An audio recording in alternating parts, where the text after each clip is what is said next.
Hello and welcome. Today we're tackling a challenge that, let's be honest, we all face, the difficulty of quieting our own minds. This is going to be a really practical guide to overcoming the main obstacles that get in the way of meditation. Let me ask you a question. Have you ever sat down to meditate and within seconds your mind has already jumped to your to-do list, a conversation you had yesterday, or even just what you're going to have for dinner? If that sounds familiar, you're not alone. That's pretty much everyone.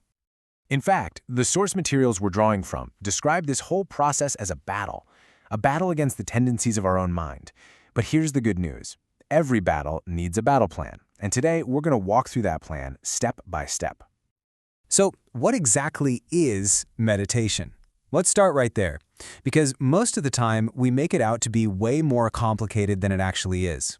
It's much simpler than you think. Right off the bat, let's bust one of the biggest myths out there. A lot of people picture meditation as just sitting perfectly still, cross-legged with your eyes closed. But the reality is, you can meditate in any of the four main postures: sitting, standing, walking, or even lying down. It's not about the posture, it's about the state of mind. So, here's the simplest definition. Meditation is simply contemplating any wholesome object. That's it. It's the practice of training your mind to rest on something positive, something that helps it grow. That's the core of the practice. Now, if meditation is a battle, we absolutely have to know our enemies. And in this context, our enemies are called the 5 hindrances. These are 5 specific mental states that directly block our progress. And there are just 5 main enemies. When you put a number on it like that, the problem starts to feel a lot more manageable, doesn't it? The first step to winning any battle is to identify the opponent. So let's see who they are. This analogy explains our typical reaction perfectly. Imagine a soldier who hears the enemy's drums in the distance or sees their flags on the horizon and immediately turns and runs. That's exactly what we do. The moment a hindrance appears in our mind, our first instinct is to just give up on the meditation altogether. So today, we're going to stop running. Instead, we're going to stand our ground and we're going to identify these enemies by name. Because simply by recognizing them, we can start to reduce their power over us. First up, we meet sensual desire. This is the craving for things that please our senses. Our eyes, ears, nose, and so on.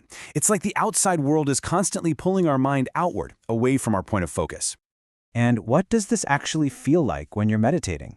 It's thinking about chores at home, worrying about your kids, replaying a pleasant memory, or that classic one we all get, wait, did I lock the front door? All of these pull the mind away. Next, we have ill will.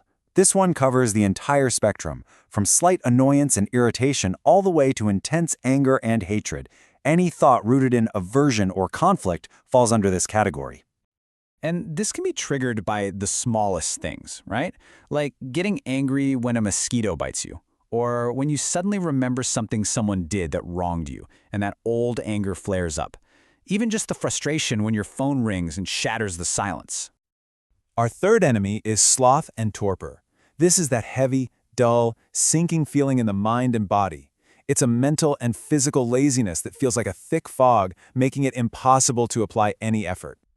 This quote from the source material explains it perfectly. You can stay up all night to watch a movie and not feel sleepy at all. But the second you sit down to do something wholesome, like meditate, your eyes start to close. That selective sleepiness is a clear sign of this hindrance. Fourth is restlessness and worry. This is what's often called the monkey mind. It's that agitated state where the mind just can't settle down, jumping from one thought to the next, completely unable to find any calm. Think about it. In a single minute, your mind can travel around the world, jump a decade into the past, and then plan out your entire next week. And this all happens in the 5 minutes you set aside to be still and silent. And finally, we face skeptical doubt. This is the voice of doubt that sabotages our efforts from the inside.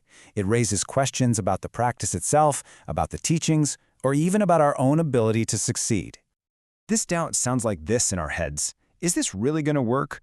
Or, you know what, this just isn't working for me. Maybe it's, should I be trying a different method? This doubt prevents us from ever going deep enough in the practice to see real results. Okay, so those are the 5 enemies. But what does victory actually look like? What happens when we successfully overcome these obstacles? Well, it's like moving from muddy water to perfectly clear water. A mind filled with the hindrances is like muddy water. Everything is obscured, and you can't see reality clearly. But a mind that is free from them is like crystal clear water. You're able to see things exactly as they are. This victorious, clear state of mind has a name, the first jhana. Jhana refers to a state of deep meditative absorption. It's a profound mental peace that arises naturally once the hindrances have been subdued. And here's the most important part. When the 5 negative hindrances disappear, they are naturally replaced by these 5 positive factors. Instead of a scattered mind, you get focused and sustained thought.